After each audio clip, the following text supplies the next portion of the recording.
emocionalidad y civilización.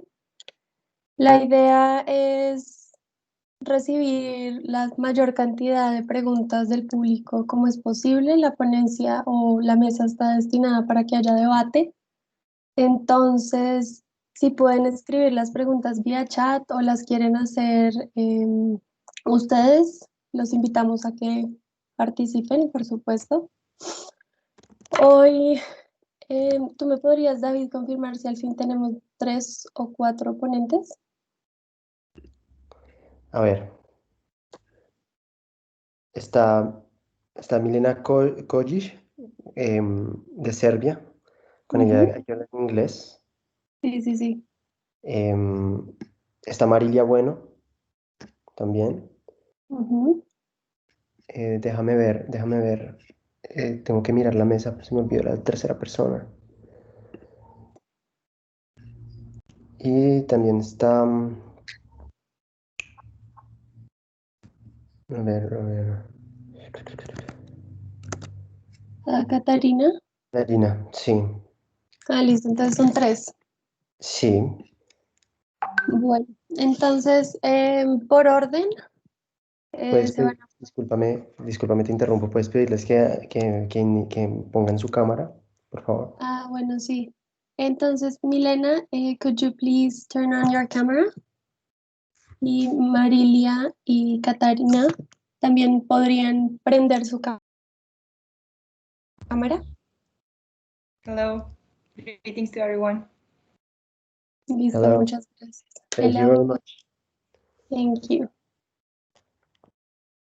Entonces, Y bueno, la última interrupción. Yo voy a estar moviéndome de mesa en mesa. Por si necesitas alguna ayuda, pues yo voy a estar acá girando. Bueno, listo, gracias, David. vale. Ok. Em, So, como estaba diciendo, esperamos recibir preguntas del público y vamos a hacer 4, pero ahora somos 3. Entonces, digamos que la indicación inicial es que ustedes iban a hablar 5 minutos, ¿cierto? You were going to supposed to talk for 5 minutes, right? So, Una pregunta. dime. Es que tengo un vídeo que ya está listo Sí. No, y dale. pero Ese no no es iba a decir nada. Que yo Ok. sepa, yo mi fala, no sé cómo se dice. Mi presentación es solo el vídeo, ¿o no? No, según entiendo, no. Los videos no se van a reproducir en esta sesión de debate. No tengo nada para decir. No tengo nada listo para decir porque Listo. yo Ok. pensaba que iba a ser solo el vídeo. Ok. Pues son 5 minutos. O sea, es un comentario muy breve sobre tu ponencia y sobre Bueno. tu investigación, ¿cierto? Igual puede ser un buen espacio para plantear de pronto como tus preguntas, digamos, lo que a ti te parece interesante discutir, porque la idea es que esta sea una sesión de debate, ¿no? Sí, bueno. ¿No? Es que entonces no sé por qué enviamos los vídeos. Bueno, se supone que las personas, dime, continúa, David, sí. Discúlpame, te explico. La intención del ejercicio es que de estas mesas es que se genere debate alrededor de los temas que ustedes están tratando. Sí, Sí, digamos que por eso la idea era que cada quien observara los videos de los demás, de modo que se pudiera armar una discusión en torno a en torno a temas comunes o también en torno a temas que cada quien quiera preguntar a la otra persona, etcétera. ¿Sí? sí, bueno. Y si ellas quieren reproducir el video, ¿no? No se puede. Sí, claro, sí, o sea, no es una camisa de fuerza. Ok, bueno, pues también lo que le dije a David, si tú sientes que prefieres reproducir el video, lo puedes hacer. Bueno, Es que mi video está en portugués y creo que... Sí. Pues uno, o sea, en español entendemos.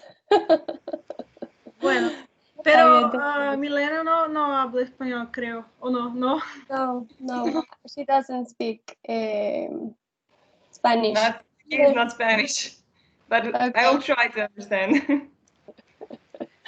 I can translate a little bit and we can go, we can translate maybe the key points during the questions. Thank you. Sure. Okay, so I will present you all at the beginning. Las voy a presentar a todas al principio y por orden de presentación va a ir Milena, Marilia y Catarina. So first you go, Milena, you're the first, then Marilia and Catarina. I'm going to present you all and then you can continue, okay? You can put the video or give your own commentaries on your presentation, whatever you want, okay? Okay. So, Milena, la voy a presentar I'm going to present you in Spanish because I think most people speak Spanish. Entonces, Milena es una estudiante y profesora asistente en la Facultad de Filosofía en el Departamento de Sociología en la Universidad de Novi Sad en Serbia. También es un miembro del equipo de investigación de un proyecto financiado por el Ministerio de Educación, Ciencia y Tecnología y Desarrollo en la República de Serbia. También es miembro de varias asociaciones de sociólogos nacionales e internacionales, como la Sociedad de Sociología de Serbia, la Sociedad Científica de Serbia y otros. Está interesada en temas como la confianza, la cooperación y la risa desde la perspectiva de la sociología procesual. ¿Listo? Marilia también las voy a presentar en español, no sé portugués. Entonces, dame un segundo. Listo, entonces Marilia, bueno, es licenciada en Ciencias Sociales por la Universidad de Sao Paulo y estudiante de maestría en el programa de posgrado de Sociología de la Universidad Federal de Río Grande do Sul, donde realiza la investigación titulada Humanismo, Barbarie, Individuo y Civilización en las teorías de Norbert Elias y Max Horkheimer. Es investigadora del LABEMUS, Laboratorio de Estudios de Teoría y Mudanza Social o Cambio Social, me imagino. Sí, cambio social. Más recientemente se ha dedicado a la investigación en los campos de teoría sociológica, la sociología de la moralidad y el tema del proceso descivilizador en Brasil. Y Catarina es doctora en educación del programa de posgrado en educación de la UFPE y máster en educación en la misma universidad, ¿cierto? En el mismo programa. Licenciada en educación física de la UFPE y profesora de la Universidad Federal do Agreste de Pernambuco. Entonces, con esa introducción pueden continuar. You can continue, Milena. Okay. Yes, continue. Okay, thank you. Greetings to everyone. I would say good morning, but it is almost 3 p.m. in Serbia, so this is it. The paper, the title of the paper I'm presenting is called "Laughter is a Serious Matter: Moving Beyond the Homo Clausus Conceptions of Laughter and Humor." The idea for this paper came to me when I stumbled upon the unfinished Elias's essay on this topic. And he started working on this essay on laughter in 1956. And he wrote drafts for parts of this essay that has a beginning and incomplete middle fragments, but it doesn't have a conclusion, which means that he never proposed the solution to the riddle of laughter he posed. And in his autobiography, Notes on a Lifetime, he foregrounded the importance of this project for his intellectual trajectory. And it seems to me that this unfinished essay is actually he used the same logic that he used in the symbol theory, in his book, The Symbol Theory. And in his autobiography, he also mentioned that the importance of his medical education for constructions of his theory, and I suppose that if he had finished this essay on laughter, that he would incorporate biological explanation of this phenomenon, and is in the same way he did in the symbol theory. And he started this essay with the descriptions of human facial expressions while laughing, and these descriptions followed up with 4 manuscript pages in which he described the evolution of facial muscles in reptiles and primates. And these paragraphs are mostly unfinished or are the different versions of the same thought. And in this paper that I wrote, the evolution of laughter is explained similarly to the mechanism of social primates. And since grooming is more time consuming, laughter enabled connecting with more than just one individual. And that is why it is said that laughter promotes so-called grooming from distance. And although humans may have inherited the capacity to laugh, in every society, customs that structure the biological mechanism of laughter. And this is proved on one hand by conversational analysis and on the other hand by historical analysis, which shows that every century has its own rules for what is considered funny. And in his draft, Elias presented different ideas about laughter through history. And even though he didn't use the same distinction that was used in this paper, namely the distinction on superiority, incongruity, and relief theories, this is the most common distinction in the literature on philosophy of laughter. And the problem is that many authors through history based their theories on Homo clausus conceptions of human nature. And the second problem is that it is not clear, are these theories about laughter or about humor? So in this regard, laughter may be defined as a fundamental human behavior with a strong social aspect that is often but not necessarily related to humor. And in short, it seems like Elias was trying to solve this riddle of laughter in the similar way Bergson and Freud did. From Bergson, several ideas are important for understanding laughter, such as its disciplinary role, its cruelty, and the idea that laughter may fulfill a social function. On the other hand, Freud teaches that the social world makes certain demands on its members and that humor becomes a way of evading those demands, at least momentarily. And Freud also wrote that joke often represents an obscene or aggressive instinct, which is packed into a joke technique. And in this regard, the certain behavior, respectively laughter, is connected to the power of figurations, which is the core of Elias's theory in the civilizing process. Which means that social life maintains its hold over social actors through the mechanism of ridicule. And this mechanism is enhanced by the shame and embarrassment as the main social emotions. And the second idea is that there is a process of intellectualizing or civilizing laughter and humor, which could be tracked in comparing early modern jest books to modern joke books. And the third idea is that the process of civilizing laughter is the same as the idea Elias used in the Quest for Excitement, where he described the history of sport. And the main point is that sport, namely the repressed aggression that needs an outlet, which is the same logic Freud used when explaining jokes. This means that this repressed aggression is placed in the time and space that is restricted by certain norms. This is the same logic that applies to humor and laughter, which are also restricted by prevalent norms and are given special time and place, especially in the conversations. Also, there are differences in taste of humor, which could be recognized as humor habitus. And today it is possible to talk about the sense of humor, which is a modern construct. And it could be talked about sense of humor as a certain form of court rationality or as a form of symbolic capital. And that is it. I think that was 5 minutes. Thank you for your attention. Okay, thank you, Milena. So continuemos con Marilia. Si quieres, puedes continuar tú. Bueno, no sé bien qué decir porque como mi presentación está en portugués y creo que solo Catarina habla portugués y bueno, yo puedo intentar decir lo que decía mi presentación, pero en inglés, para que Milena pueda comprender, pero Yo no estoy Perdón, es que yo comprendí, me equivoqué. Sí.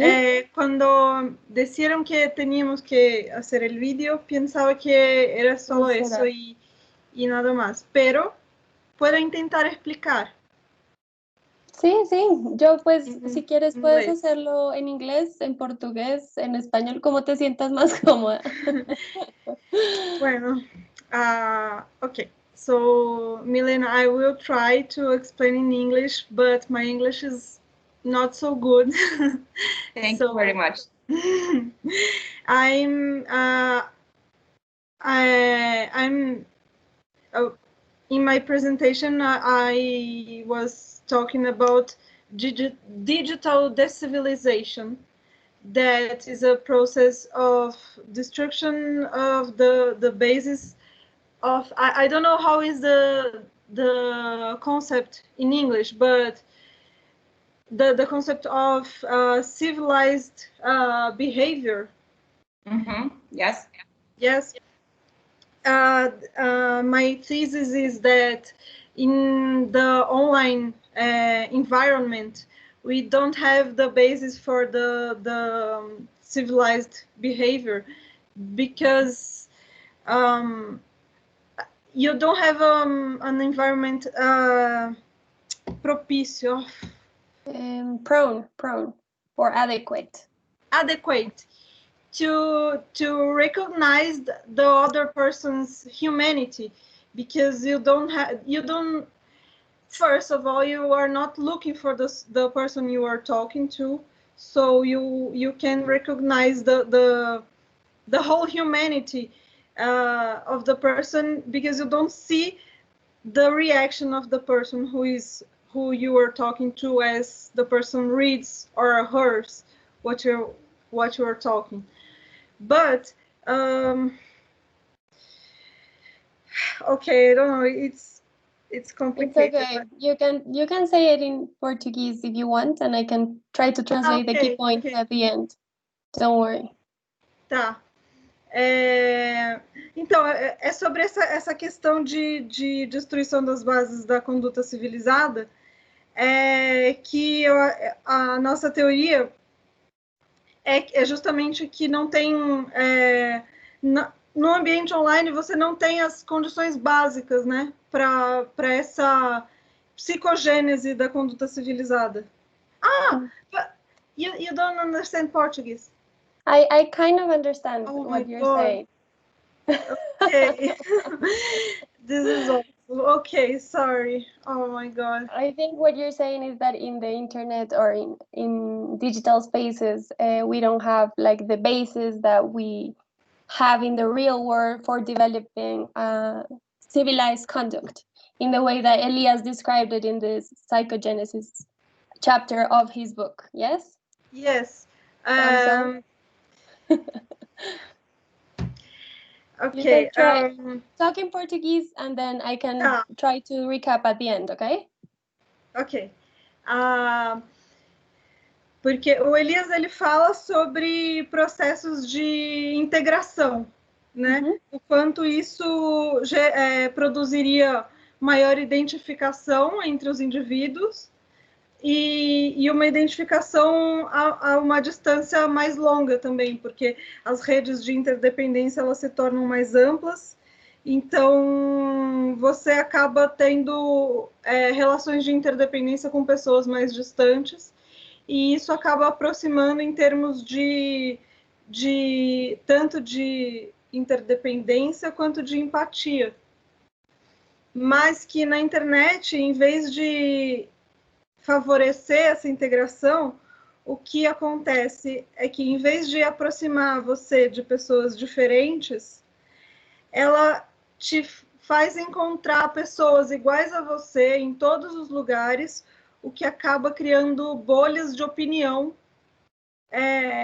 em que as mesmas opiniões se retroalimentam. Então, isso diminui a tolerância com o que é diferente e com o que está fora daquela bolha de opinião. Deu para entender? Okay, so wait 1 second. So what you're saying is that he talks in the civilizing process about integration processes, right?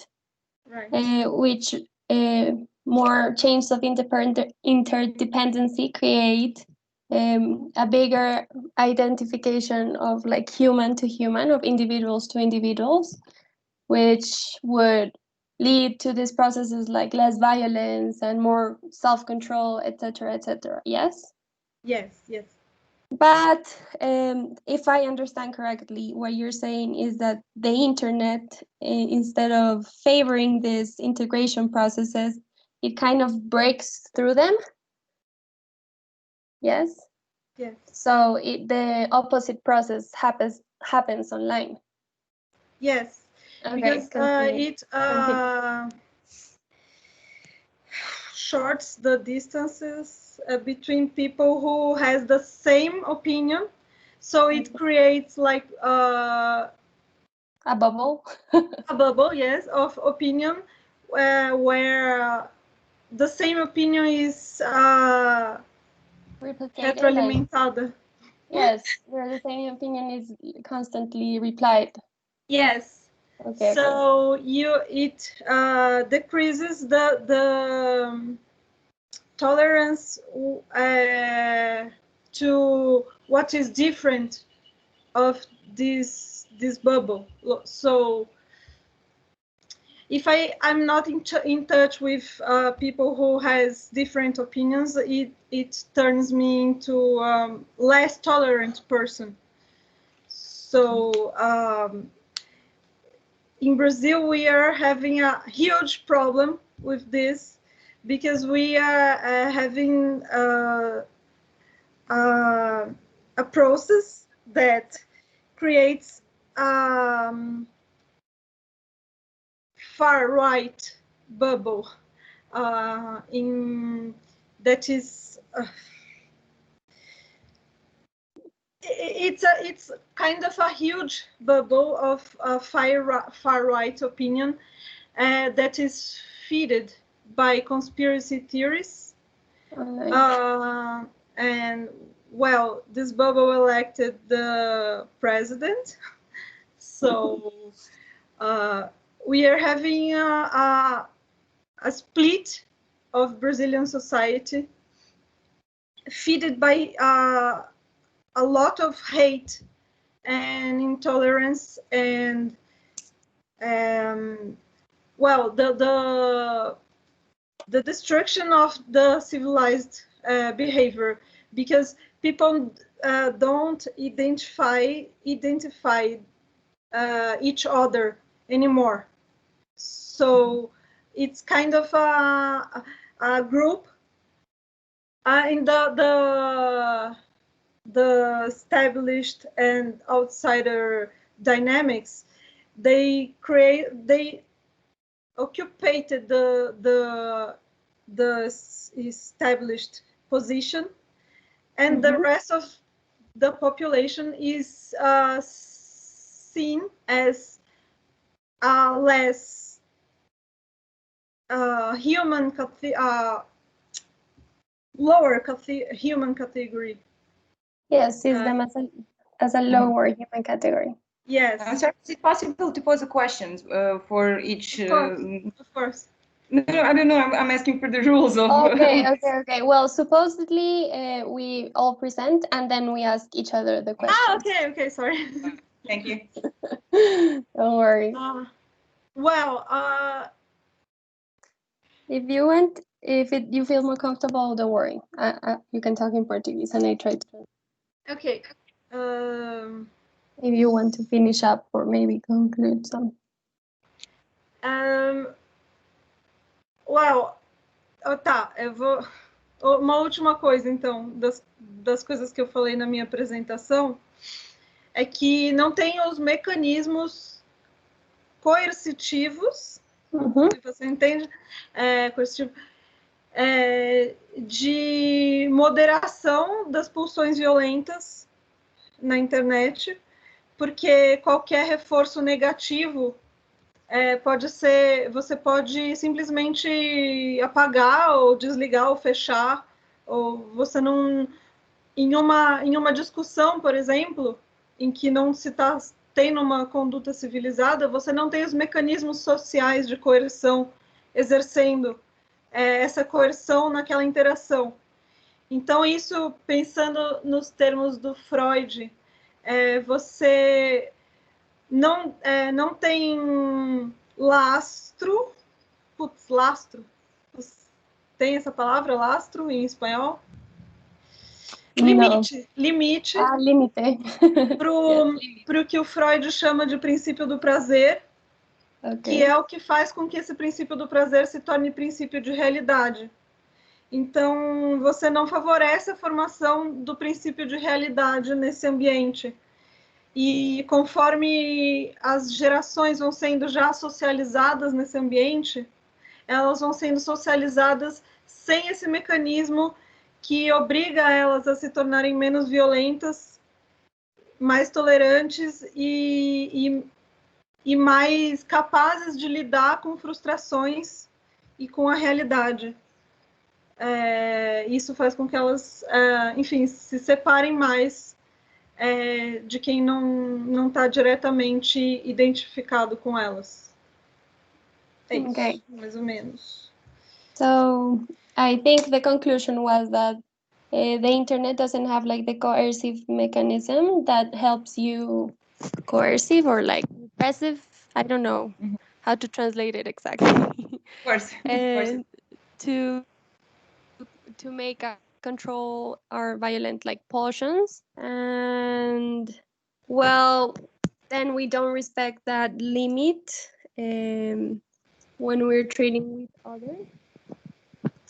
And I think one of the things you said is that one of the problems of this is that if new generations are socialized in this environment, they are not educated in the same way to control their pulsions and emotions and violent outrages as previous generations. So this, of course, will have consequences. I think that's what I understood.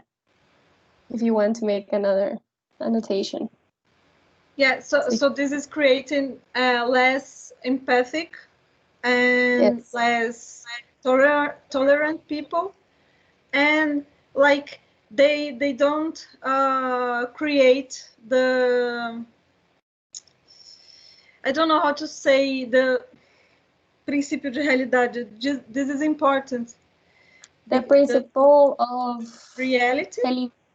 Of reality. I don't know, it's because it's a concept from Freud that turns your pleasure principle into reality principle. Okay. Yes, right. Okay, so people doesn't have the ability to look for reality with realistic eyes. Yes. So this creates a difficulty to see what is reality and what is not. This is why the conspiracy theories are becoming more powerful. Okay, very here. interesting. The conspiracy theories here in Brazil are playing a huge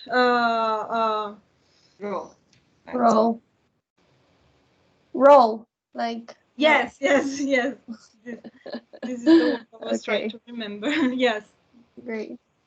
Thank you.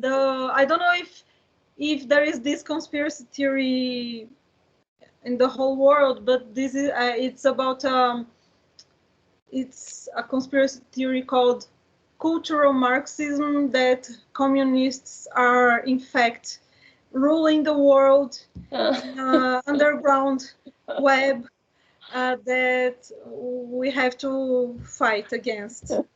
I know this was the conspiracy theory behind the guy who shot some teenagers in Denmark 9 years ago. I don't know if you remember, there were a terrorist attack in Denmark in 2011. Okay. A guy who went to a a teenagers camp, who was the youth of a left-wing party, and killed 70 teenagers because they were going to be the next generation of Marxists who were going to rule the world and were destroying their culture. Yes. Oh my God. Yes. So it's not so warmless as it looks like. Yeah, That's it. Thank you. I'm Okay. sorry for the mess. No, it's okay. It's okay. Thank you for the translation and trying to And thank you. translate what you wanted to say. Bueno, entonces podemos continuar con Catarina. También en el idioma que quieras hablar, está bien. Y yo trato de resumir. ¿Listo? Bom dia. Bom Eu não vou falar inglês, tá? Desculpa, mas eu vou falar em português, vou tentar falar devagar. Qualquer coisa, é só perguntar, viu? Bem, primeiro gostaria de agradecer ao evento, excelente, estou amando, muito bom mesmo. E a oportunidade de conversar um pouco com vocês sobre este tema. Então, é sobre o processo civilizador e felicidade, considerações iniciais. Então, eles fazem parte dos escritos iniciais, né, da minha tese de doutoramento, no qual eu busco compreender os impactos da universidade na percepção de sua relação com o processo civilizador, através das histórias dos egressos da primeira turma do curso de licenciatura em pedagogia da unidade acadêmica de Garanhuns. Essa unidade ela é a primeira no programa de expansão universitária que começou no Brasil no ano de 2003. Então, especificamente para este momento, né, então eu busco discutir um pouco sobre a felicidade e a sua relação com o processo civilizador, né, buscando tecer considerações iniciais sobre como esse processo influencia na percepção de felicidade dos indivíduos. Uma vez que acreditamos que as mudanças ocorridas na sociedade e na constituição psíquica do ser humano provocam alterações e modificações na forma de conceber e de perceber a felicidade, né? Não só a felicidade, mas muitos nossos sentimentos, né? Nossas emoções. Porém, desde quando começou-se a se pensar na felicidade como um objetivo principal da vida humana?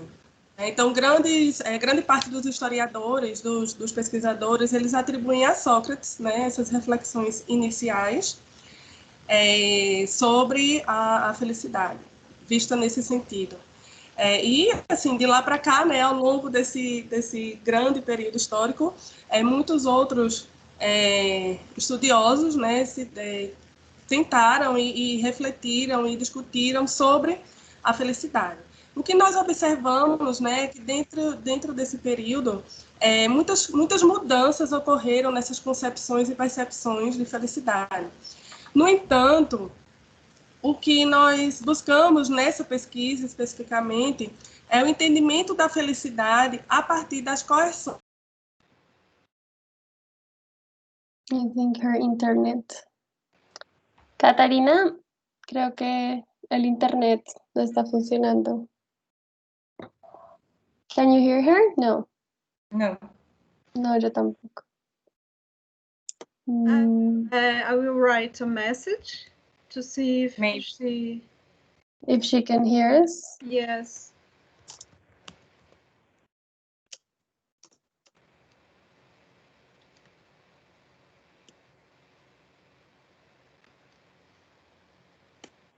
Okay, I think she's not there. Creo que yes. No, I think she's not there. Hello, hello. Well,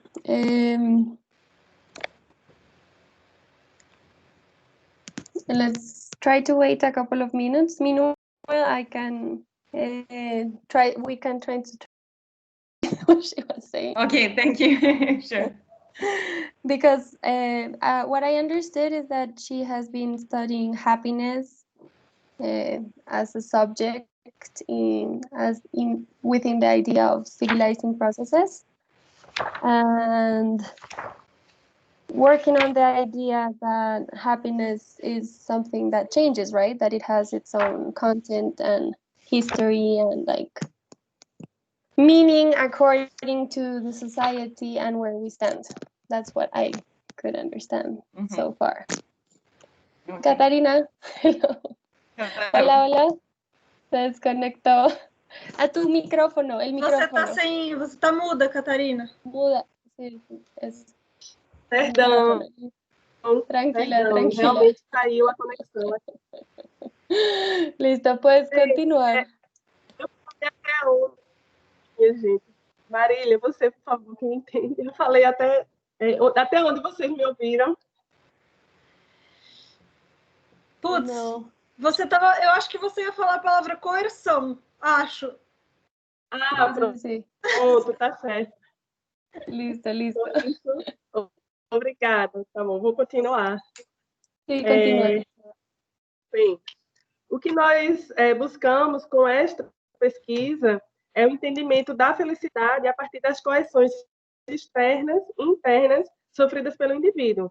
Então, diante disto, entendemos que a forma como percebemos e lidamos com a felicidade é influenciada por diversos fatores que estão presentes no nosso contexto social, econômico, cultural, político, né? Enfim, toda a nossa vida. Para Elias, né, ao longo do tempo, as relações humanas transformam e modificam não apenas o cenário social, mas também a forma como nós pensamos e nos relacionamos, né? Ocorrendo estruturas na nossa... ocorrendo mudanças na estrutura. Outra vez. Isso acontece porque os seres humanos, né, são considerados seres biosociais. Então, o social é condição vital para o ser humano, para a nossa espécie, né, juntamente com o nosso desenvolvimento biológico. E, nesse sentido, as emoções nos seres humanos, elas estão conectadas à nossa vida, incluindo a nossa vida em sociedade. Diante disso, nós podemos entender, né, quando Elias diz que não existe atitude natural no temos é o longo e constante processo de aprendizagem social que termina por determinar e até definir os nossos comportamentos, as nossas emoções e os demais aspectos da nossa vida. Nesse sentido, à medida que a sociedade muda também o comportamento e a constituição psíquica dos indivíduos. Então, diante dessas considerações iniciais acerca da felicidade e do processo civilizador, nós podemos observar que hoje, atualmente, as percepções e concepções de felicidade estão se distanciando cada vez mais daquelas defendidas, por exemplo, por Sócrates, né? Quando leva em consideração essa coletividade, né? Então, o que nós podemos perceber, né, inicialmente, é a tendência da individualização da felicidade, cada vez se tornando um assunto mais restrito, mais pessoal mesmo, mais individual.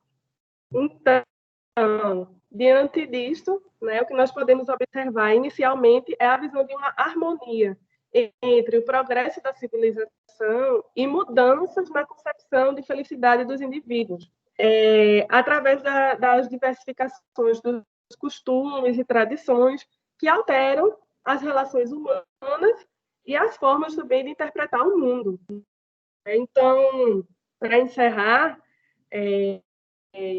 podemos dizer, né, inicialmente, que compreendemos que as transformações ocorridas na estrutura da personalidade e na percepção de felicidade dos indivíduos não podem ser analisadas separadamente das transformações sofridas pela sociedade. É isso.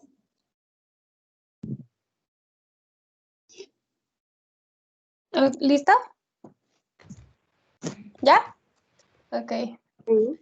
Okay, so a brief translation.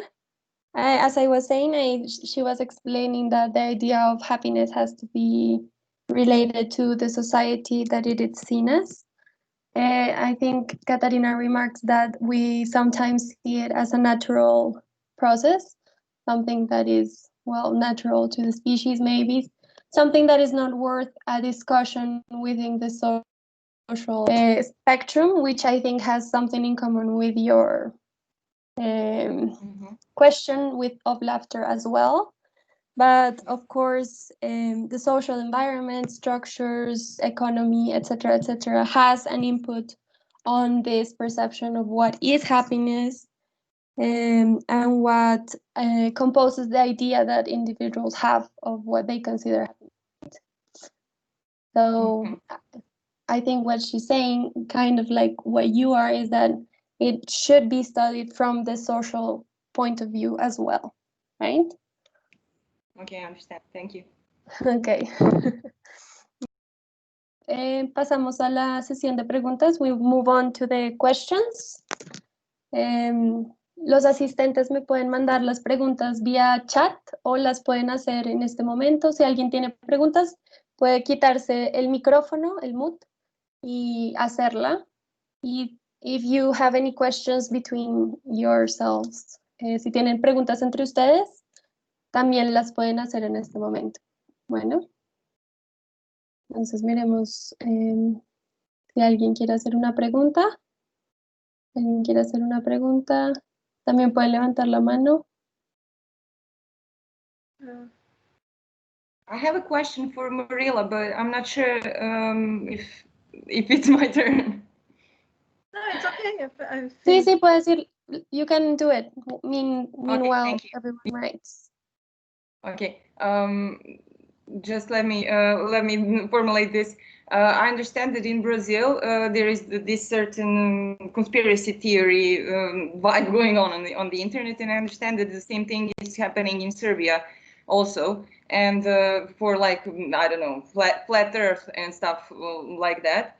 But there is a question I didn't actually understand. Are you talking about the internet as a space where the process of decivilization is happening? Is it that is? But have you considered the idea that there are just different codes, or as if there is different time and space, just like Elias actually talked about sport, that there is different specialized time and space for outlet of negative energy, even though negative energy like aggression or something repressed. Isn't it that internet has a different has codes, but they're just different? Let's say, for example, there are certain codes of behavior on the internet, as if you send me a message and I leave it at seen. You know, there's certain behavior there, isn't it? So there are certain codes of behavior on the internet, but they're just different. Just like in sports, it is possible in sports for you to hit me, but in different space it is not. So have you considered the idea that the internet may be just a different space where it's still different codes, that it is not exactly the decivilizing process, but it is just like a different time and space given to the certain communication? Yes, of course, there is another code, but as the internet is like spreading through the whole all the real life dimensions, there is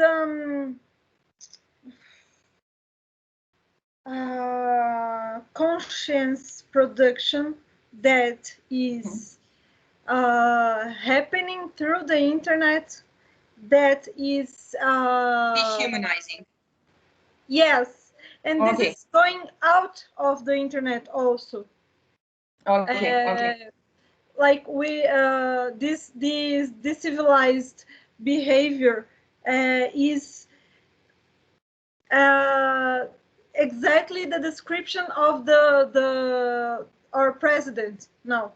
So was this kind of behavior was feeded, right? Mm-hmm. Yes.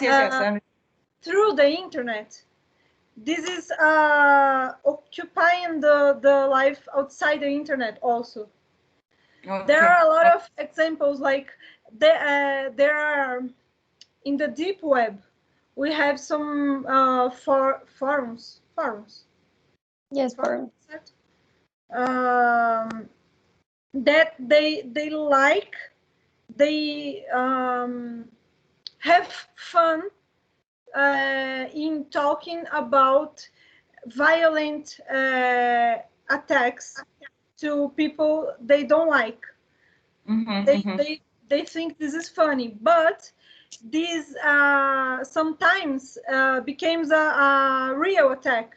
So there were last year a forum where they liked to talk about shooting in schools, and they actually organized an attack to a real school and killed 10 children.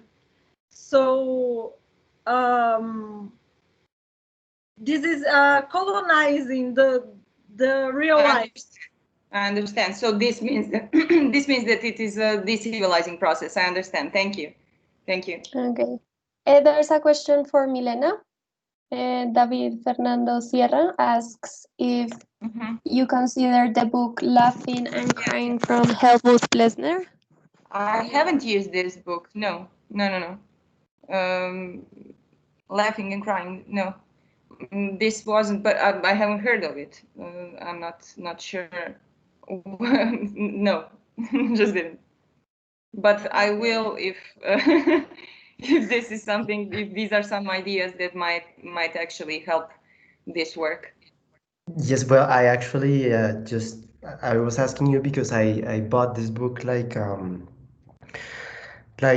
year ago, no, 2 years ago, and I gave it a little like a speed reading, and I think it is very interesting because it is an example of philosophical anthropology. Plessner is one of the founders of philosophical anthropology, and he presents in this book like a systematic discussion of questions of destruction of human nature, and how this is related with laughter and crying. So thank you. Maybe I thought maybe you you knew it. No, I didn't. I've just started working on this. There is just like I first thought that I was going to write my PhD thesis on process sociology in general, and then I stumbled upon this laughter and humor topic, and actually I just started working on it like a few months ago. So it is possible, and there is way too much literature about this. So it is impossible to, in this short time, to read everything that is useful. Indeed, there is so many literature, so many authors that write about laughter from the angle of therapy, or from like health benefits of laughter, which is not my thesis, which has nothing to do with this. Especially some of the points of view that consider laughter as something that is positive, and that is always positive. That is for my point of view, that is the wrong start. There is a negative to the laughter, and this is the ridicule part of laughter. And this is the point of view I'm taking. So it is possible that I haven't read a lot of anthropological and a lot of psychological work, but this is the starting point for sociology, since the sociologists have been dealing with this topic only in the conversational rules, and that is it. And some of them just like took this political dimension in the way there is like disciplinary and rebellious humor, and that is it. Sociologists haven't discussed this topic that I've heard of. So yeah, that's it.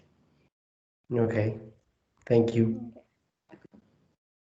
So in the same line, y en la misma línea, I would like to ask a question for both Milena and Catarina. So I'm going to ask it both in English and in Spanish, so you can both sort of understand.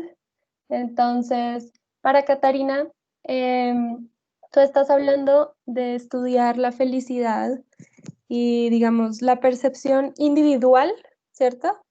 Del individuo, de la felicidad, pero también, digamos, de dónde surge en el aspecto social, ¿no?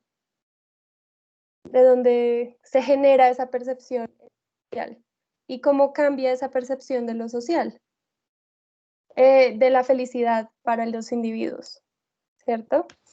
Me pregunto cuáles son algunos de los desafíos o de las dificultades de estudiar algo que es concebido muchas veces como natural, ¿cierto?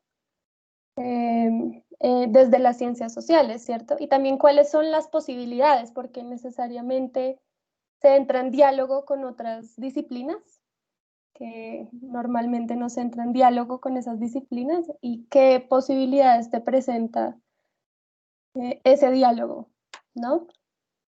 And let me ask the same question to Milena. So it's similar, it's not exactly the same, but as I was asking Catarina, I find it very interesting that both of you study like something that would be not only considered as a basic function, as Elias studies in other works like the civilizing process, like eating and dressing, but some functions that are considered natural to the species from a lot of points of view in social sciences, right? Like laughing is considered as something natural, and it is common to the species, but as you said, it has a content that is not necessarily natural to the species, kind of like the same with happiness and what we consider happy. So what I was asking is, what are some of the challenges of trying to study this problem through the different lenses, right? Through the lenses of social problems, and also what are some of the possibilities of coming into dialogue with other disciplines, right? Because I guess you necessarily have to do so. Okay, yeah. Shall I start answering? Catarina, if you want, you can start, and then we continue with Milena. ¿Estás en mute, Catarina? Pronto? Pronto. Sí, comienza. Posso responder, né? Bem, eu acho que eu entendi sua pergunta, mas qualquer coisa é só falar, viu? Se eu não conseguir responder. Bem, os desafios, né? Você perguntou sobre os desafios de trabalhar esse tema. A felicidade, ela é um tema extremamente subjetivo, né? E aí cada pessoa tem a sua concepção de felicidade. Então, nossa intenção não é buscar um conceito único de felicidade, né? Mas analisar as diferentes percepções sobre esse aspecto. Em especial, nesta pesquisa da tese, é sobre a ascensão, digamos assim, a ascensão intelectual do indivíduo, né? A partir do momento que ele consegue concluir um curso no ensino superior numa universidade federal, pública, no interior de Pernambuco. Então, é uma região que tem as suas dificuldades, né? E que muitos estudantes muitos desses estudantes talvez não teriam a possibilidade de se deslocar até a capital, por exemplo, né, do nosso estado, para fazer e concluir um curso superior.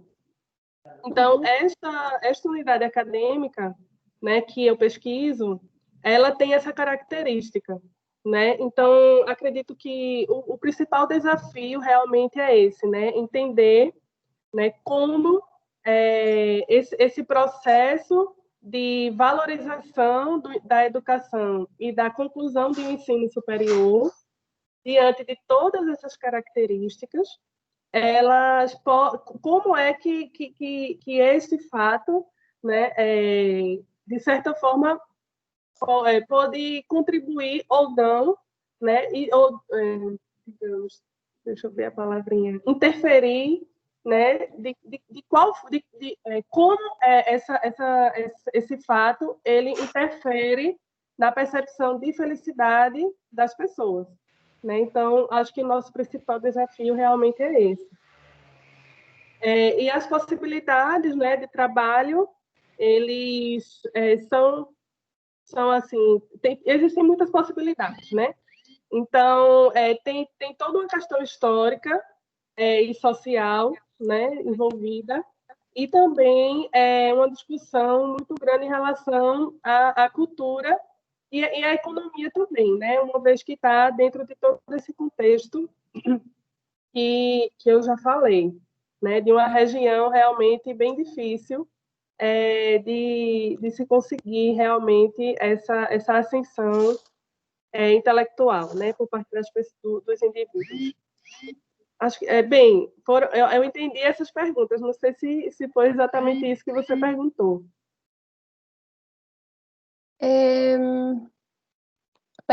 Se me fue el internet en ese último momento, ¿me podría repetir lo que me dijiste? Que si esas eran las preguntas, sí, la pregunta eran los desafíos y las posibilidades. Entonces, sí, gracias. Obrigada.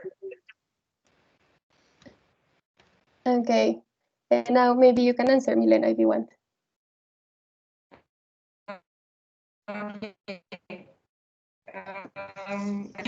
But I'll try to explain this interdisciplinarity that you actually asked about. The thing is, this is about laughter is a biological mechanism, but yes.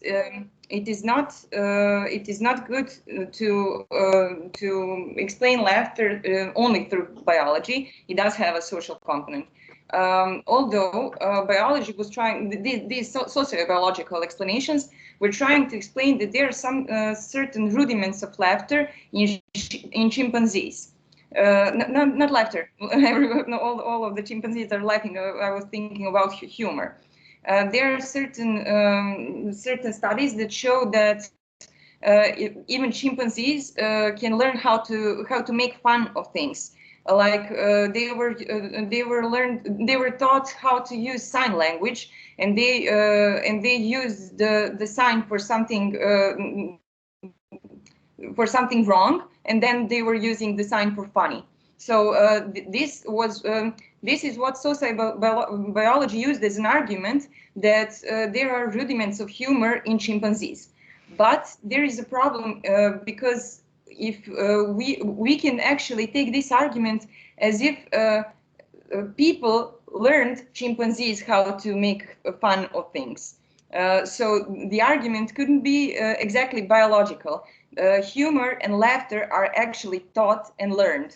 So this is a form of communication, and we shouldn't reduce it to biology. And from psychology, most of the psychological explanations of humor could be placed in the explanation of incongruity. Incongruity means that there are certain disbalances between the two ideas.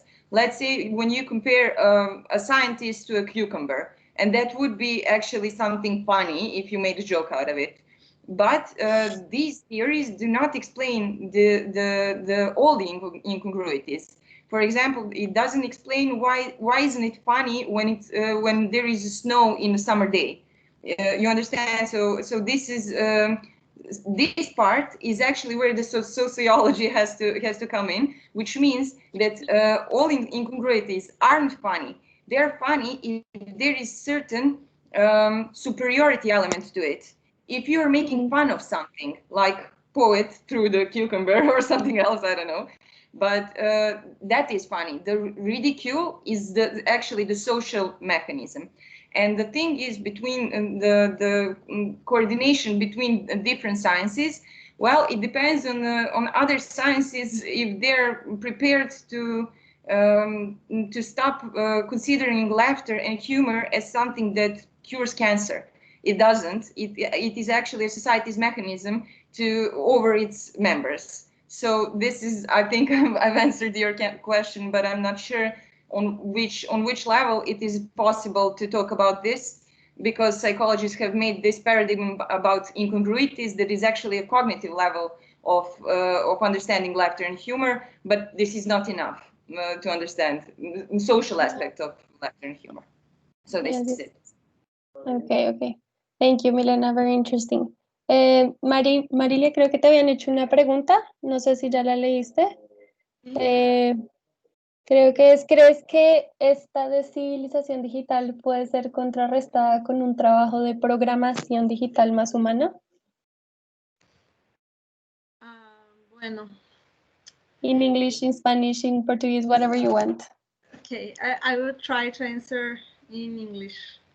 Well, so Milena, the question is if I think that this digital decivilization can be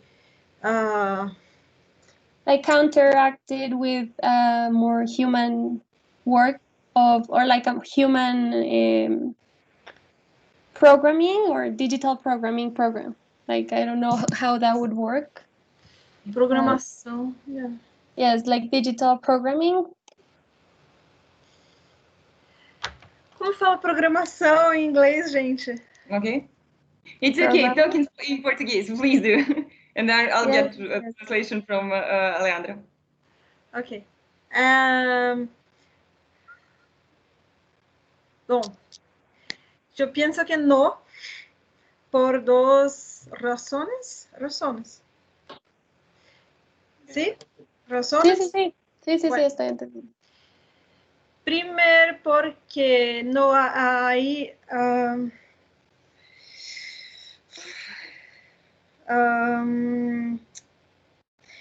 bueno, Davi llamó la atención para el documental Social Dilema. Los argumentos todos están en el propio documental, que es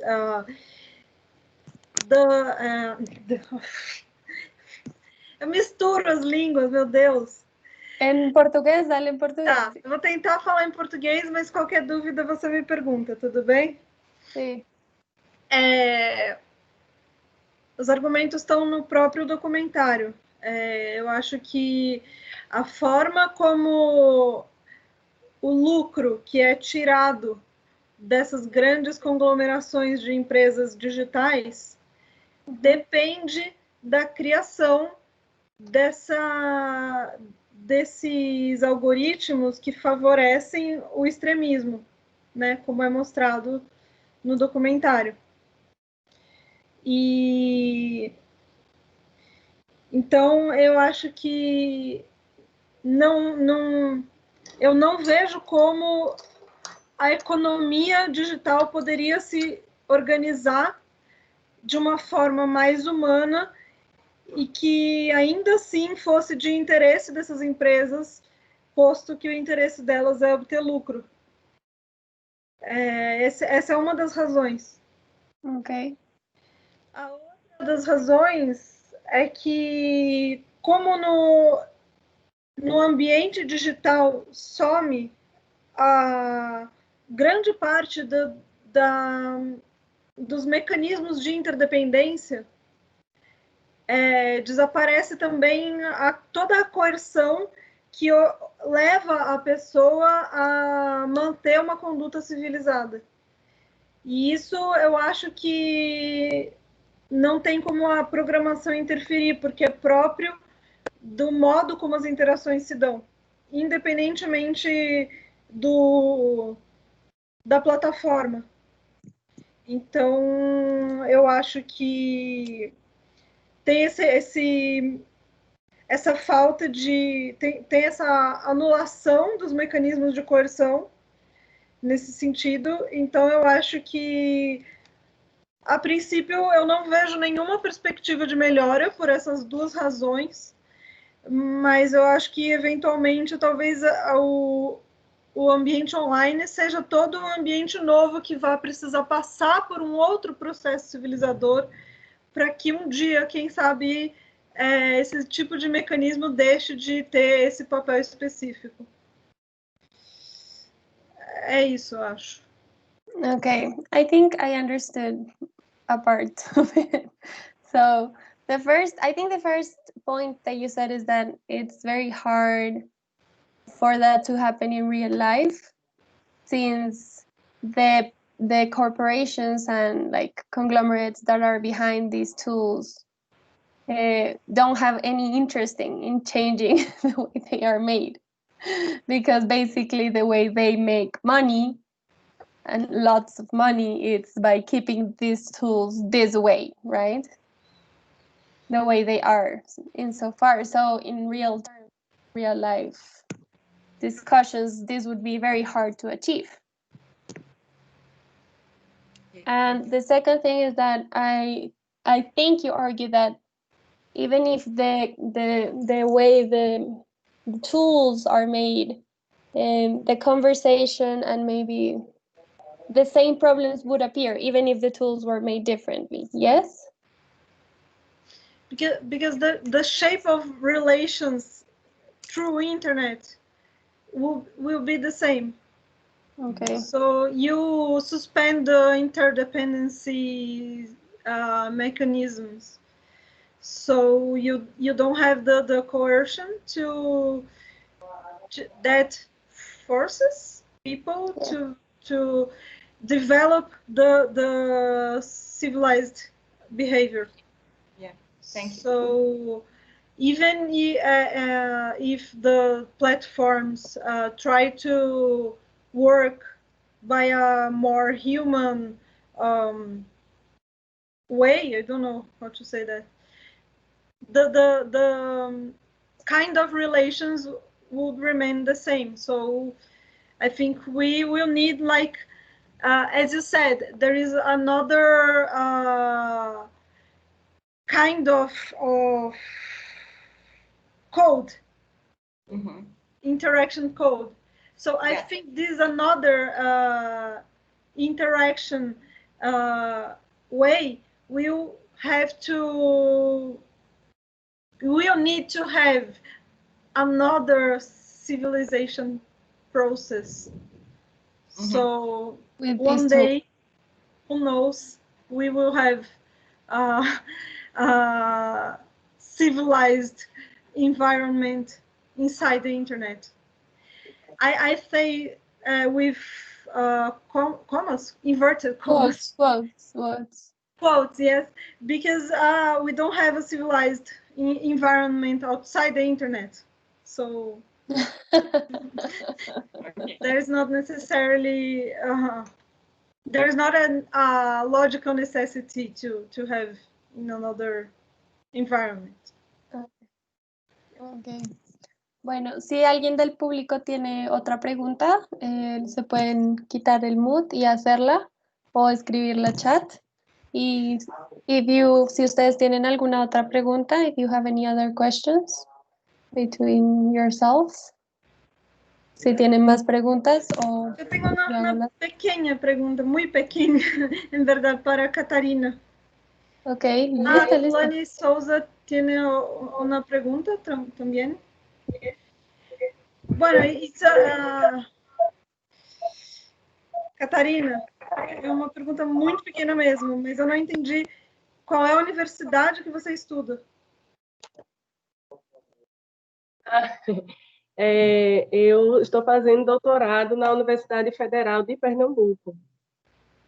Mas eu sou professora na Universidade Federal do Agreste de Pernambuco. Ah, tá. Os alunos, eles são do Agreste Pernambucano. Porque até o ano passado era a unidade acadêmica da Universidade Federal Rural de Pernambuco. e aí foi emancipada, e hoje é a Universidade Federal do Agreste de Pernambuco. Não é mais unidade acadêmica. Porque faz toda a diferença se os alunos são de Recife ou não, né? Exatamente, por isso que é interessante, porque muitos não teriam a possibilidade de se deslocar até Recife, né, para fazer um curso superior. Entendi. Numa Universidade Federal, né? Sim, sim, entendi. Ok, Tulan Sousa tiene una pregunta, si quieres puedes seguir, Tulan. Tulan, perdón si lo pronuncio mal. Bom dia a todos e todas. Eu vou fazer a pergunta em português, é para Catarina, não sei se vocês me ouvem. Sí, sí, sí, te oímos. A pergunta é quais dados empíricos ou documentais que a Catarina vai usar para seguir adiante com a investigação dela.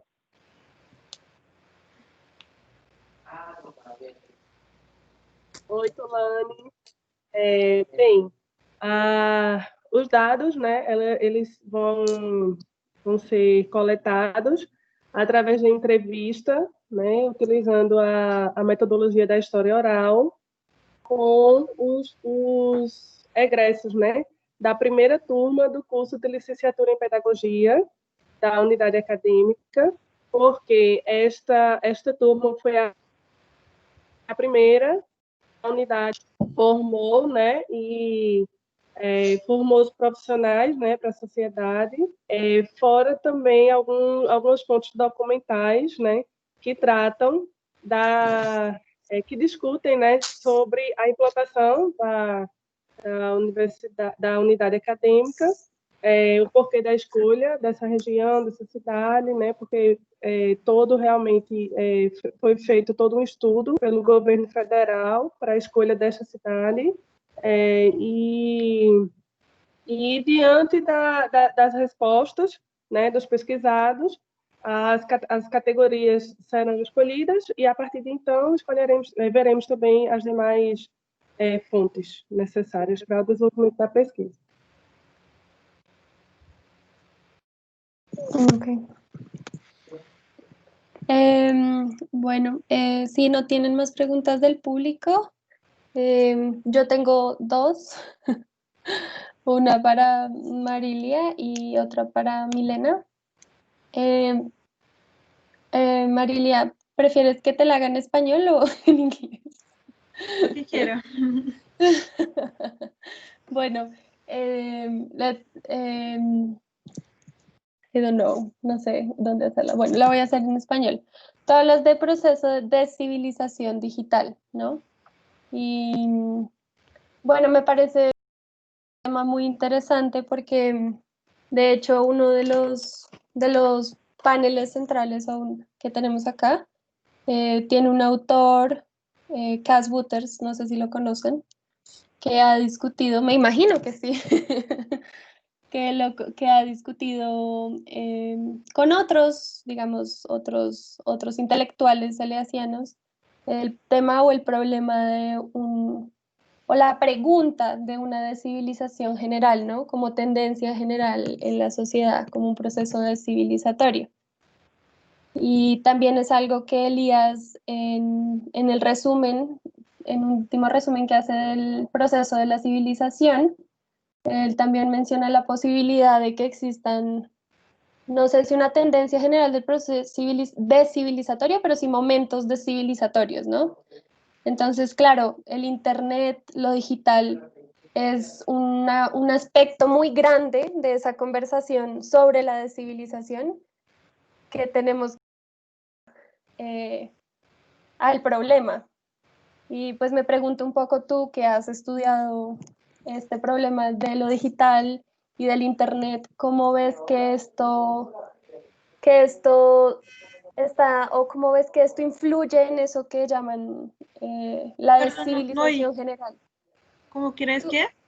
¿Cómo crees que lo digital, el Internet, o qué papel en general tiene el Internet como en el proceso general social de la descivilización, ¿no?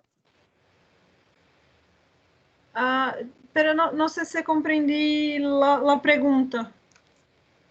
Ok, como el Internet, lo digital, ¿cómo lo ves tú en esta idea de que quizá estamos en una tendencia ahora descivilizatoria y no civilizatoria? ¿O cómo lo ves tú en general? Sí. Bueno, ¿quieres hacer la pregunta a Milena primero o si quieres, sigues tú y ya le hago la pregunta a Milena, porque es diferente. Sí, bueno. Vou responder em português. Sí. Eu acho... No, sigue. Perdão. O Elias, ele diz que o processo civilizador, ele não é linear e que ele é permeado por forças civilizadoras e descivilizadoras. E que em alguns momentos, em alguns contextos, sim, as forças descivilizadoras se sobrepõem às civilizadoras, como foi o caso da Alemanha nazista. Então, eu acho que a gente vive a longuíssimo prazo, continua vivendo um processo civilizador, mas acho que nesse momento, não só na internet, mas principalmente fora da internet, no mundo inteiro, a gente está vivendo um momento em que as forças descivilizadoras estão exercendo um papel muito forte. E eu acho que a internet, ela assim, ela cumpre um papel importante nisso, mas como meio, assim, como foi um elemento muito desorganizador que foi introduzido na sociedade. Isso gerou uma desregulamentação das relações que eu acho que a gente ainda está aprendendo a lidar. Então, por exemplo, eu acho que o fato de que muitos governos de extrema-direita foram eleitos ao redor do mundo tem muito a ver com o fato de que pensadores e agentes da extrema-direita viram como era possível mobilizar essa ferramenta da internet para conseguir esses resultados. E eu acho que isso foi uma força descivilizatória muito forte, muito decisiva. Tá, enfim, mais do que comprovado o quanto a eleição do Trump, ela foi feita por estudos sociológicos, psicológicos, antropológicos, de como usar esse mecanismo da internet para conseguir mobilizar as pessoas nessa direção, mas nada mais é do que uma forma mais eficiente do mesmo mecanismo que o Hitler usou para fazer a propaganda nazista, por exemplo. Então, eu acho que a gente vive esse momento descivilizador, mas eu não acho que isso significa que a gente não está mais inserido dentro de um processo mais amplo que se dá na direção da civilização. Eu acho que é um momento de desorganização, de um equilíbrio das forças civilizacionais, mas que, como eu disse, conforme a gente consiga reorganizar a partir da internet as forças civilizatórias, talvez algum dia esse processo descivilizador passe a se inverter. Mas eu não acho que isso necessariamente vai acontecer, porque né, no momento que a gente está, não parece ter saída.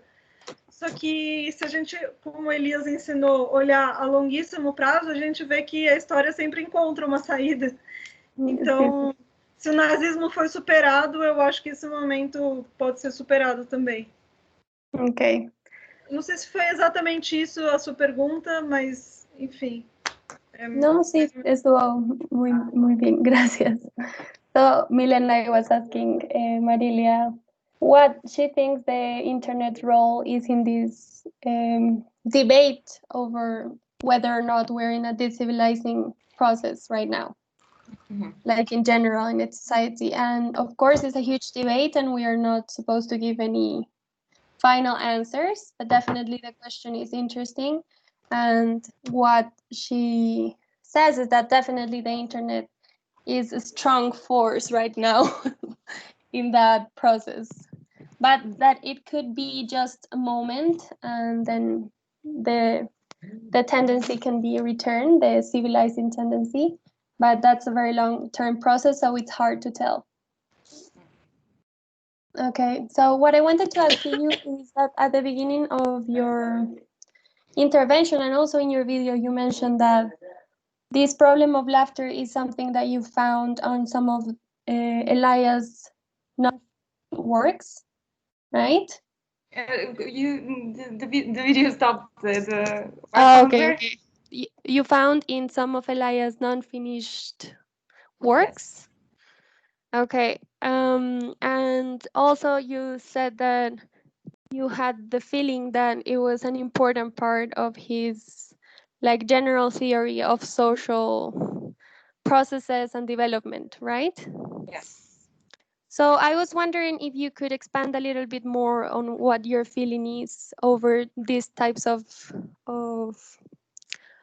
reflections, of thoughts that you found in Elias' non-finished works. I think it's very interesting because it's some of his most unknown side, right? Yes. These are, it wasn't me that was actually finding those documents. It was, I think, Anca Parvalescu that actually published these unfinished essays, and she edited the drafts or paragraphs for certain parts of his thought. Even though he actually finished, he never finished this. And he wrote this in English, and this is the part where I could understand. But there are some certain parts of this essay that were written in German, and these were never published. And also, he wanted to write a different paper on humor. This was just for laughter and like notes for humor, but he wanted to write different essay on humor. So I think that the vast majority of themes that Elias actually used in like time, like Mozart, like all these themes that he used to describe in his certain way, I think for process sociology it is important to understand this kind of certain micro topics. It is not like historical topic in the sense that it's a process of civilization, actually the civilizing process. But I think it is important to take these empirical indicators to show that it is possible to give an explanation from the angle of process of sociology. And this is why I think this topic is really important. And this is why, and this topic is, this is why I mentioned the symbol theory, because I think this is the part where Elias have grown from his own theory and incorporated like different schools of thought. And this could be proved on the example of laughter and humor. I'm not sure I am too competent to do that, but if he had finished the essay, I think it would be something brilliant, actually. So this is my answer. Yes. Okay. Very, very interesting. Thank you. Si alguien tiene alguna otra pregunta, o podemos ir cerrando porque tenemos ahorita la conferencia principal o uno de los paneles centrales para que todos puedan asistir. So, ¿tienen alguna pregunta para finalizar? Do you have any final questions? No. Bueno, entonces, Marilia, Milena, Catarina, muchas gracias. Thank you very much for being here, por estar acá. Creo que Sus trabajos todos me parecen muy interesantes. I think your works are very interesting. For different aspects of this theory, de diferentes aspectos de esta teoría, pero en todo caso muy interesantes, y muchas gracias por compartirlos en el Congreso. Eso sería todo, que estén muy bien. Good luck with everything. Thank you very much. Thank you, likewise. Thank you. Bye bye. Bye. Obrigada, tchau.